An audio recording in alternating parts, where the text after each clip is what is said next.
gagawa. Ayun. Naalala nyo kahapon yung tinistisan nating kawayan? So ito na siya. Ginawa ko siyang kapag. At the same time, meron tayong kainan dito, ano?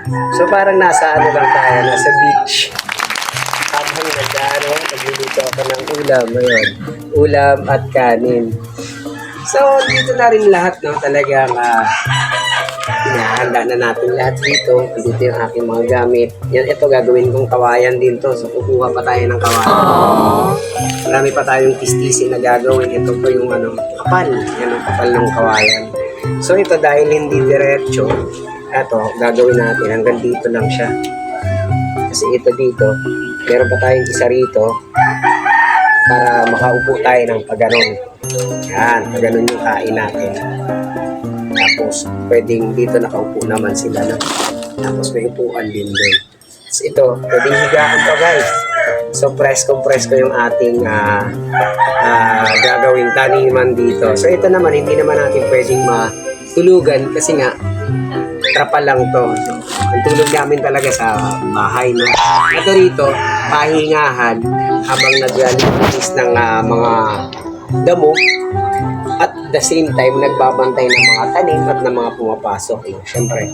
At nagtatapon ng basura. So, isa yan sa mga part ng natin dito na magbantay at maglinis para yung mga tanim natin, kumpleto nating maasikaso. No?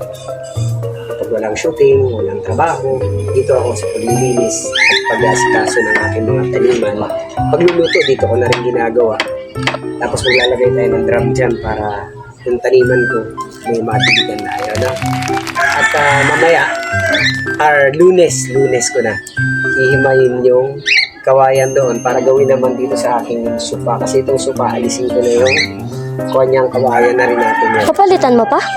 Kawayan na rin yan. Gagawin natin kawayan. Alisin lang natin ito.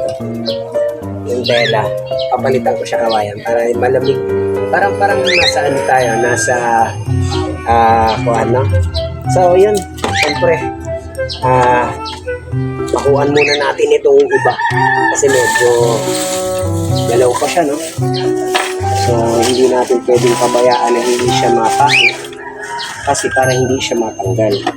So, ayan, dahil nagalaw pa siya.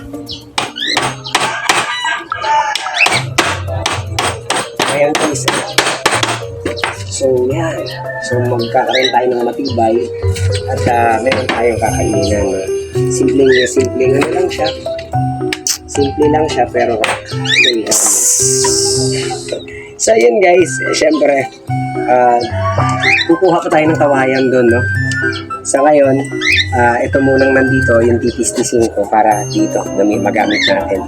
So, let's go guys. Thank you. Samahan niyo ako. Thank you.